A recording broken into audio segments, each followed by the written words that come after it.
আসসালামু আলাইকুম রহমতুল্লাহ।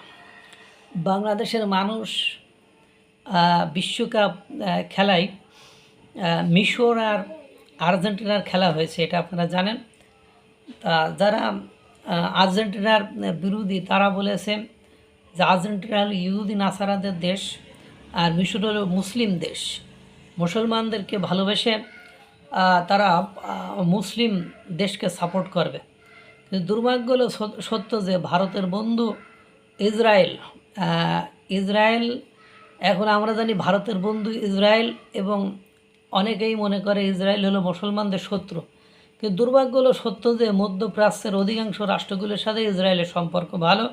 সংযুক্ত আরব আমিরাত, কাতার, এদের সাথে সম্পর্ক ভালো, ব্যবসায়িক লেনদেন ভালো।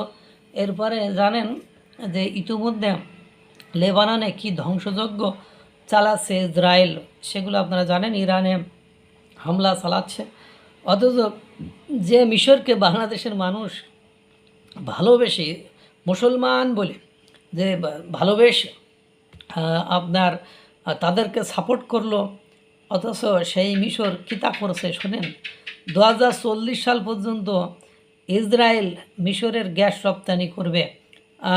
ইসরায়েল থেকে প্রায় 4.5 লাখ কোটি টাকা, 4.5 লাখ কোটি টাকা আর গ্যাস আমদানি করতে চুক্তি করেছে মিশর।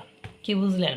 যে মিশর 4.5 লাখ কোটি টাকা মূল্যের গ্যাস আমদানি করবে মিশর। কোথা থেকে? ইসরায়েল থেকে।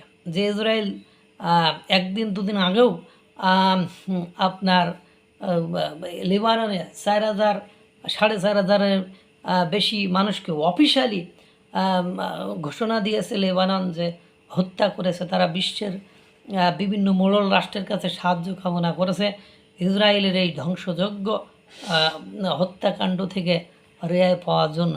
মুসলমান কান্ট্রি না, মুসলমান দেশ। এখন এই যারা ইহুদি নাসারা খ্রিস্টান বলে তাদেরকে মানে আপনার মিশরকে সাপোর্ট করলো, তারা এখন কি বলবে? এটা যদি ভারত হইতো তাহলে বুঝতেন যে কি ঘটনাই না ঘটতো, কত রকম তাল বাহানা চলতো। দেখেন সবাই মোটামুটি সম্পর্ক করেই যাচ্ছে, সম্পর্ক রেখেই যাচ্ছে। ইসরায়েলের দিকে রাশিয়া হাত বাড়াচ্ছে না, চীন অস্ত্র পাঠাচ্ছে না, চীন আক্রমণ করছে না, মানে কেউ কিছুই করছে না। সংযুক্ত আরব আমিরাত, মধ্যপ্রাচ্য, কাতার, দুবাই, বাহরাইন, জর্ডান, সিরিয়া কেউই কিন্তু ইসরায়েলের বিরুদ্ধে ক্ষেপণাস্ত্র বা অস্ত্র পাঠায় তাদেরকে আক্রমণ করছে তা কিন্তু নয়। সুতরাং বুঝতেই পারছেন, শুধু মুখে মুখে আওয়াজ দিয়ে কোনো লাভ নেই, ক্ষমতা অর্জন করেই তারপরে সামনের দিকে আগাতে হয়। আল্লাহ তাআলা সকলকে ভালো রাখুক, সুস্থ রাখুক। আসসালামু আলাইকুম ওয়া রাহমাতুল্লাহ।